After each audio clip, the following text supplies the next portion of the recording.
Donc, Cédric, je t'accueille pour un petit épisode bonus. Ça fait plaisir de te voir ici. On a déjà eu l'occasion d'échanger ensemble et en tout cas, moi, de partager des choses que vous mettez en place. Et ça me tenait à cœur qu'on prenne le temps de présenter ce genre d'événement que vous organisez qui me semble hyper intéressant et hyper important pour les enseignants. Donc, c'est avec plaisir que je t'accueille ici. Euh, on va, Merci à toi.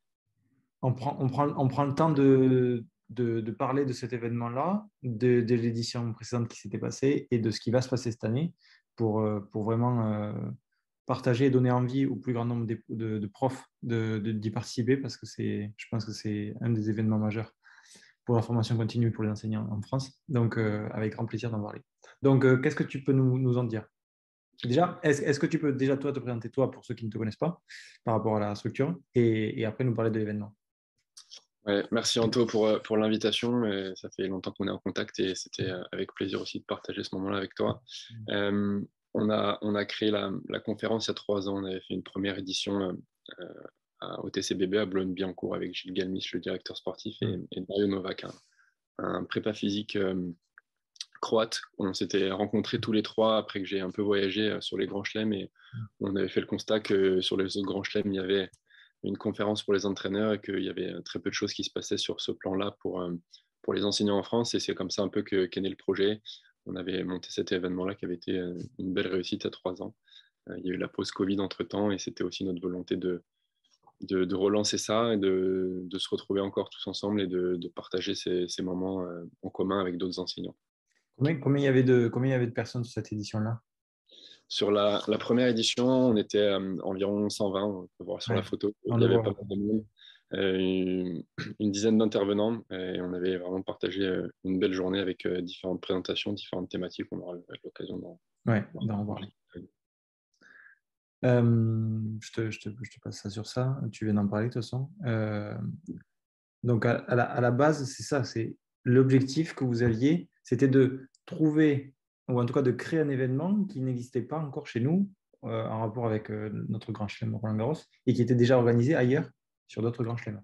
Ouais, carrément. Alors, j'étais à l'Open d'Australie, il y avait une conférence qui est organisée par Tennis Australia pendant 3 jours avec plein d'intervenants et encore une fois avec cette approche vraiment très, très globale. Ça Mm. parle aussi bien de coaching que de technique, que de prépa physique, que de Mm. développement des business là-bas, etc. Idem avec la Fédé à Londres, la Fédé anglaise au moment de Wimbledon. Puis il y avait aussi des démarches un peu plus privées qui étaient organisées à l'US Open. Et Mm. puis voilà, c'est le constat qu'on avait fait pour Roland Garros où il n'y avait pas grand-chose. Donc c'est vraiment pour ça qu'on a créé ça. Et en reprenant encore cette approche où voilà, il y a certes des intervenants français qu'on a fait intervenir et qu'on fait intervenir. Il y a aussi la volonté de s'ouvrir un peu à ce qui se fait à l'étranger. Mm. Moi, c'était une chouette expérience de pouvoir voyager, de voir ce qui se fait ailleurs. Et je pense que c'est important pour les enseignants en France de s'inspirer aussi d'autres horizons et de ce qui se passe aussi à l'étranger pour être encore meilleur. Ouais.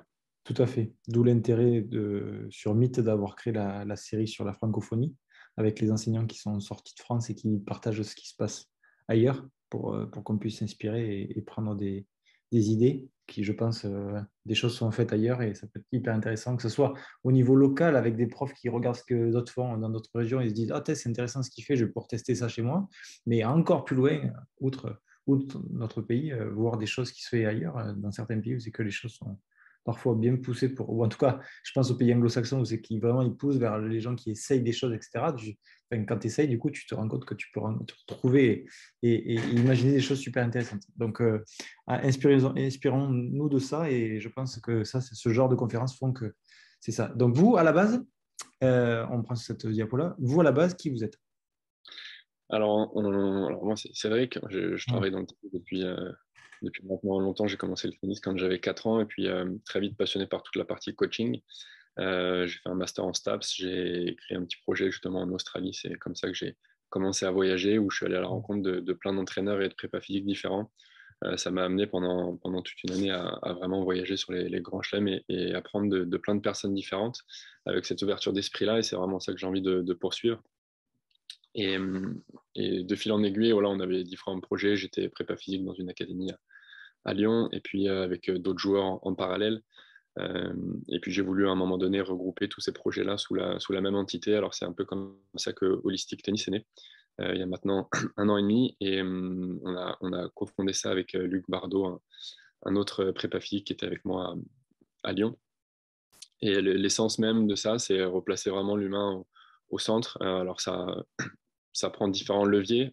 Et le premier pilier, c'est vraiment la partie coaching. On essaye d'apporter dans les clubs et dans différents clubs avec le binôme entraîneur-joueur tout ce qu'on peut apporter sur la partie, on va dire, extra-tennis. Ça va de la prépa physique à de la prépa mentale, à du développement aussi un peu personnel, à de la gestion de projet, à de la com, le petit événement auquel tu avais participé la dernière fois. Ouais. Et on essaie vraiment voilà, on va dire, d'éduquer les jeunes à notre échelle, mais de les faire avancer sur plein de thématiques différentes, encore plus après le Covid, où ils ont peut-être manqué l'école, où ils ont eu l'isolement, etc. Et on a aussi cette partie haut niveau. On a des joueurs avec nous qui sont, j'ai Gaël Desperriers, qui est numéro 20 française. En ce moment, j'ai des joueurs à négatif aussi avec qui on voyage un peu sur le circuit futur. Voilà, c'est un peu le pilier, la partie coaching, c'est vraiment ce qui nous anime, nous, en tant que coach. Et puis, c'était notre volonté de le transmettre. C'est pour ça qu'on a cette partie un peu coach education, ce qu'on appelle, qui prend différents volets, encore une fois. Les conférences, comme on a fait il y a 3 ans et comme on essaie de continuer à développer. Et puis, on a aussi un stage avec des étudiants de master qu'on essaie de former et à qui on essaie de aussi partager toute l'année l'approche qu'on a et ce qu'on fait au quotidien. Le dernier petit volet, c'est voilà, c'est le petit projet qui me tient à cœur aussi. J'ai ma grand-mère qui est au Togo. C'est dans nos valeurs aussi de partager ça et sur la partie justement éducative et partage. C'est voilà, on reverse 1% de notre chiffre d'affaires de ce qu'on fait sur tous les événements et tous les coachings à l'association de ma grand-mère là-bas pour mener différents projets, essayer d'intégrer le tennis là-bas, de construire peut-être des petits terrains, etc. On a le projet d'y aller cet été, de vraiment lancer le projet fin juillet là, en 2022. Donc, on vous tiendra au courant aussi de ça. Ça serait super, oui, ça serait super intéressant. Super intéressant pour échanger et faire une vidéo dédiée là-dessus aussi, avec grand plaisir. Et je vois sur la partie Coach Education, plateforme éducative bientôt disponible en ligne. C'est bien ça? Ouais, alors il y a 3 ans, quand on avait fait la conférence à Paris, on avait filmé toutes les interventions et puis après, on les avait rendues disponibles pour les personnes qui n'avaient pas pu assister à l'événement. L'idée à moyen et long terme, c'est vraiment de pouvoir aussi, vu que ce type d'événement-là va se reproduire, d'avoir, on va dire, une plateforme qui regroupe un peu toutes les présentations. Et puis, à terme aussi, de nous, peut-être créer quelques petites formations pour partager ce qu'on fait au quotidien, notre approche. Donc, voilà, c'est un peu dans ce sens-là qu'on a envie de développer ça. Ouais, c'est très bien.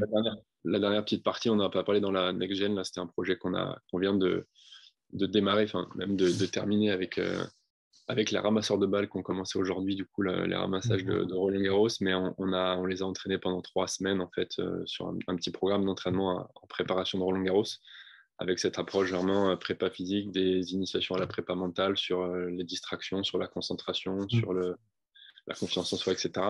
Et avec vraiment une approche globale. Donc, c'était aussi ça, une mission qu'on a, c'est d'impacter aussi la nouvelle génération d'ados et de joueurs qui est en France et les aider à se développer. C'est très intéressant tout ça. Justement, donc du coup, à l'académie, vous êtes que tous les deux? Combien il y a de personnes? Combien de personnes travaillent, etc. Alors, on peut pas forcément appeler ça une académie, parce qu'en Oui, fait, il n'y a pas de structure. on n'a pas de structure à proprement parler. On se déplace dans les clubs et puis on a différents clubs avec lesquels on a plusieurs joueurs. Donc, on a des petits pôles en fait, de joueurs sur différents clubs et puis après, on a des collaborations avec d'autres structures. On est 2 cofondateurs, donc Luc Bardot et moi-même. Et puis, comme je l'ai dit tout à l'heure, on a 3 stagiaires qui sont avec nous, à qui on propose voilà, tout un cursus de stage avec des modules tous les mois pour leur transmettre le plus de choses possible. Et c'est voilà, 3 jeunes qui nous aident aussi sur des séances, sur le développement, sur l'organisation, etc. Très bien. Petit flashback, retour sur cette première édition du coup en 2019 qui a eu lieu.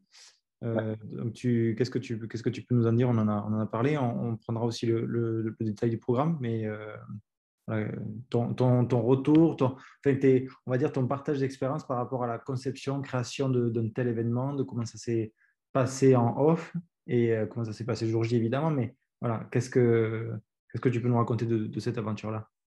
Alors, en toute transparence, on a eu l'idée en dînant ensemble avec Dario, le Croate avec qui j'en ai parlé tout à l'heure, en décembre 2018. On était autour d'une table et on s'est dit, tiens, ce serait intéressant de créer cet événement-là. Lui s'occupait de Marta Kostiuk à l'époque et Marta jouait pour le TCBB en match par équipe. Alors on s'est dit, tiens, c'est peut-être intéressant de rentrer en contact avec Gilles et puis de créer ça tous ensemble. Et puis on a monté cet événement en 4 mois. On y a passé du temps, des nuits, etc. Mais c'était vraiment une chouette expérience. L'idée, c'était de regrouper, on le verra sur les listes des intervenants, mais des intervenants un peu différents. Il y avait Philippe Daes, Manu Planck, il y avait Mario qui était anglo-saxon aussi, et voilà, avec cette approche de traiter différentes thématiques et d'essayer de faire le lien entre toutes ces thématiques-là. La journée s'est vraiment bien passée, c'était une chouette expérience, on a eu de très bons retours après derrière, et ça nous a poussé aussi à continuer à améliorer l'événement avec les retours qu'on a pu avoir, et c'est ce qu'on a essayé de faire avec l'édition qui est à venir en 2022. Ouais. Ça fait pas une journée trop chargée? Alors, c'est le retour qu'on avait eu. Il y avait beaucoup de présentations. On sait que, en fait, les conférences et ce type d'événement-là, ça reste des présentations. C'est compliqué aussi d'aller beaucoup dans le détail avec les intervenants, mais les intervenants, en fait, ont eux après des choses qu'ils peuvent proposer à moyen terme derrière, des formations, d'autres contenus sur lesquels, si on est intéressé avec l'approche qu'ils ont, on peut poursuivre la démarche avec eux, les contacter. Et c'est aussi dans ce sens-là l'intérêt des confs, c'est de pouvoir après mener des démarches un peu plus poussées. Et on en parlait tout à l'heure. Notre volonté de faire aussi intervenir des personnes un peu locales pour justement que voilà, s'il y a des intervenants qui nous plaisent, on sait qu'ils ne sont pas à l'autre bout du monde et on peut essayer d'aller les rencontrer, les contacter, passer du temps avec eux, partager un peu d'expérience et faire en sorte que tout le monde puisse avancer dans la bonne direction. Je peux être que favorable dans cette idée-là. C'est l'idée de mythe, tu vois. Donc, c'est de mettre en avant des personnes et de l'expertise ou même simplement du partage d'expérience de personnes qui ont testé des choses dans leur club et qui mettent en place ça et qui peuvent donner des idées à d'autres. Et pour certains experts que je reçois, par exemple, tu parlais tout à l'heure en fait, tu n'en parlais pas, mais je l'ai lu, de Cyril Genevoix que j'ai reçu. Voilà, il partage des notions qu'il dit même en formation et après, libre aux gens qui écoutent, libre aux enseignants et aux enseignantes qui écoutent, de passer le cap et de se former avec Cyril, que ce soit en ligne ou en présentiel. Mais au moins, on informe, on sème des graines et après, advienne que pourra et on verra qu'en font les profs. Mais en tout cas, je pense que c'est notre rôle en tant que formateur, ou en tout cas, si on prend cette casquette formateur-là et pas enseignant, c'est justement de semer des graines et de donner envie aux enseignants d'aller un peu plus loin et de les rendre un peu plus curieux, tu vois, chaque jour, de façon à élever leur niveau d'enseignant. Et je pense que c'est une quête personnelle super intéressante. Super intéressante. Complètement.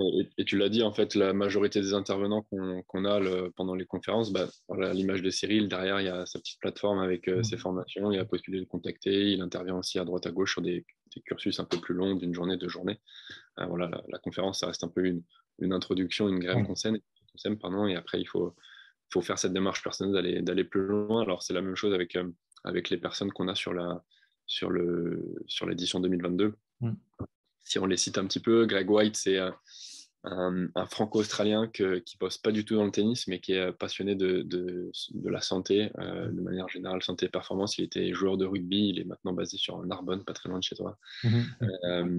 Et voilà, il va faire une petite intervention sur la santé et la performance de manière très globale pour le joueur et pour le coach. Parce que des fois, on a tendance aussi à s'oublier en tant que coach, et c'est important de se remettre au centre aussi parfois. Fabrice Barrault, voilà, il intervient sur les statistiques sur le circuit avec Medvedev, avec d'autres joueurs, avec Félix, etc. Il va venir faire une petite présentation de ça avec quelques petites stats live de Roland Garros, comme ça se passe la première semaine du tableau. Il aura aussi des petites pépites à donner et à transmettre. Guillaume Ducruet, qui a passé pas mal de temps aussi sur le circuit chez Technifibre, etc., qui viendra présenter tout ce qui est optimisation du matériel et comment justement le matériel peut avoir un impact sur le développement et la technique, etc. du joueur et comment on peut chercher à optimiser tout ça dans la pédagogie et dans le développement du joueur. Romain Bordas, alors assez peu connu, c'est un orthoptiste qui est basé sur Lyon, qui a un petit labo, qui a bossé avec Sharapova, avec Tsonga, avec Romain Grosjean en Formule 1. Et d'autres sportifs, voire même non sportifs avec les forces armées, etc. Et qui viendra parler un peu de tout ce travail de la vision et de l'œil et comment on peut chercher à optimiser ça aussi bien pour le niveau, mais aussi pour les clubs et dans notre PEDA. Et puis, c'était aussi la volonté de l'événement de mettre un peu en lumière certaines initiatives qu'on ne connaît pas forcément, mais Christophe Cadieux, qui est un ami qui a écrit des romans sur le tennis pendant le confinement. C'était aussi l'occasion de le faire un petit peu intervenir et de le mettre un peu en lumière, parce qu'il y a des choses qui sont très chouettes dans des initiatives un peu personnelles et privées qui peuvent se passer en France, et c'est aussi notre volonté de le mettre un peu en lumière. Voilà. Après une petite pause déjeuner, bon, je te fais faire une pause aussi. Je te fais faire une pause aussi dans ton élocution là. Une petite pause déjeuner, on prend le repas. Il y a un restaurant au TCBB avec une terrasse, donc tout le monde pourra déjeuner. C'est le moment aussi où les intervenants sont dispo, donc c'est des moments où on peut échanger, on peut être à la table avec les intervenants et parler avec eux. Donc c'est vraiment ça aussi qui est chouette et intéressant, les petits moments off qui ne sont pas forcément des présentations, mais qui permettent d'aller un peu plus loin dans les réflexions. Et puis l'après-midi, on attaque une grosse après-midi. Alors on a changé un peu le format à la suite de la première édition. On fait une petite table ronde sur l'éducation et le management. On fait intervenir différents intervenants: Alexandra Fusaille, Antoine Ledor de l'agence Elite Tennis Athlète qui s'occupe des départs aux États-Unis, Marina Gauthier qui s'occupe maintenant de la com du centre Piatti, qui a été pendant 2 ans avec Gaël Monfils, et puis TT Management, pareil sur la partie un peu management des joueurs. Et c'est vraiment un moment d'échange sur comment on peut améliorer, ou comment on peut juste prendre en considération la reconversion du joueur, l'accompagnement, la partie éducative, et c'est vraiment cette approche globale. Et puis que chacun puisse partager un peu son expérience et son vécu là-dessus. Derrière, on attaque des ateliers pratiques, c'est la nouveauté de cette année. C'était quelque chose que on vous avait demandé post-première édition, je suppose. Ouais, on nous l'a demandé parce qu'on s'était rendu compte aussi que rester toute la journée dans les tribunes et regarder, observer, c'est bien, mais c'est aussi notre volonté de dire que quand on veut vraiment apprendre, il faut pratiquer aussi. Donc c'est la nouveauté de cette année. On fait 3 petits ateliers pratiques où tout le groupe va se séparer en 3 ateliers de 30 minutes environ. On va tourner sur les 3 ateliers. Un atelier avec Cyril, justement, sur la variabilité au service, un atelier avec Greg sur tout ce qui est mouvement corporel et conscience corporelle, et puis un atelier avec nous sur tout ce qui est pédagogie de l'apprentissage et comment on peut utiliser un outil de différentes manières pour cibler l'objectif qu'on a envie de travailler. Et après, je vois que vous avez trouvé une personne assez intéressante pour finir la journée. On a eu du mal à le faire venir, mais on a réussi. C'est pour ça que ça a mis ça a mis un peu de temps à sortir à la fin. Mais ouais, on a fait venir Riccardo Piatti pour la fin de la journée, qui va prendre le temps en fin de journée. On avait mis fin vers 18h, mais on se doute que ça risque de dépasser un petit peu. Il va faire une masterclass sur la partie technique et tactique, et puis après quelques questions-réponses avec les participants pour partager son expérience, et on sait tous qu'elle est très et importante. Voilà. C'est fantastique, c'est fantastique. Et soit dit en passant, j'adore la charte graphique de ce que vous avez créé là. Ensuite, donc on a cet événement-là qui a lieu du coup jeudi prochain. Enfin, du coup, je dis ça, mais c'est dans 15 jours, mais le jour de notre vidéo sortira, ça sera jeudi prochain. Et ensuite, il y en a d'autres qui vont venir. Ouais, c'était la volonté aussi d'essayer de toucher aussi d'autres personnes un peu en France et de diffuser un peu ces événements-là. On a un autre événement qui est déjà prévu à Lyon FCL, où je suis toujours un peu en étroite collaboration. Ils font un ITF Junior, ils ont récupéré ça cette année. Et donc, on va organiser une conférence pendant ce tournoi-là, le 29 septembre 2022 à Lyon. Et puis après, on a d'autres pistes pour, pareil, tourner un petit peu en France et faire d'autres conférences avec, comme on l'a dit, des intervenants un peu internationaux et puis des intervenants aussi locaux un peu plus tard dans l'année et dans les années à venir. Ouais. Moi, je ne pourrais malheureusement pas être sur cette première, mais par contre, j'ai marqué sur mon calendrier celle de Lyon, et quand je vois Nice, ça me donne aussi envie d'y aller, donc, ou en tout cas d'y revenir, parce que j'ai du monde à voir là-bas. Donc, ça sera avec plaisir aussi de se retrouver là-bas. Et ça, on en a parlé, on va pas y repasser trop de temps dessus, mais voilà, c'est des thématiques sur lesquelles vous abordez. De toute façon, le PowerPoint il sera disponible dans la description ou même sur le site que vous avez pu faire. Juste un petit mot là-dessus, en fait, l'idée c'est on va pas faire la même conférence à chaque fois et à chaque événement. L'idée c'est vraiment de toucher différentes thématiques et de faire les liens entre tout ça, et puis de faire aussi nous, c'est notre intérêt, c'est notre vision aussi. Il n'y a pas qu'une seule bonne réponse. Alors même sur une même thématique, certes, il y a un spécialiste, il y a un expert, mais il y en a aussi d'autres. Et puis chacun a des choses à nous apporter. On peut vraiment apprendre de tout le monde. Donc on va faire tourner ces thématiques-là, on va faire tourner les intervenants. Et on est aussi ouvert à des propositions s'il y en a parmi ceux qui écoutent, qui souhaitent intervenir, qui se sentent partants pour intervenir sur différentes présentations. On est complètement ouvert à tout ça, donc on vous invite à nous contacter, il n'y a pas de problème. Très bien. Et du coup, les personnes qui ont des questions ou qui veulent s'inscrire? Alors, les personnes qui veulent s'inscrire, il y a le lien qui est sur l'affiche qu'on a vu tout à l'heure. Je l'ai vu là. Un peu plus haut. holistic-tennis.fr/HTCCB 2022. Ça vous renvoie vers Eventbrite avec toute la billetterie pour l'événement et toutes les infos, le descriptif de chaque intervenant, le lieu, le transport, etc. Enfin, bref, vous avez toutes les infos. Et puis pour tout le reste, il y a mes coordonnées qui sont là, contact@holistic-tennis.com. On est complètement dispo tous les jours pour répondre à vos questions, pour vos suggestions, etc. Avec grand plaisir. Eh bien, parfait. En plus, le mot holistique me plaisait beaucoup, donc ça sera, j'espère, un bel événement, que vous allez réunir de nouveaux enseignants très curieux et avides de partage. Et en tout cas, ça sera avec plaisir d'échanger sur d'autres projets que vous mettez en place, d'autres événements que vous allez lancer sur la plateforme, sur Meet Tennis, parce que c'est des initiatives comme ça qui font que voilà, Meet Tennis résonne encore plus, parce que c'est l'idée même que je veux partager et que, voilà, et que pour moi, les enseignants doivent tous partager. Donc, je ne peux que être d'accord avec toi. Bon, merci beaucoup, Cédric. Un grand merci à toi, merci pour ta confiance et puis on hâte de te voir sur un de ces événements-là. Ouais, avec grand plaisir. Allez, bonne journée. Ciao.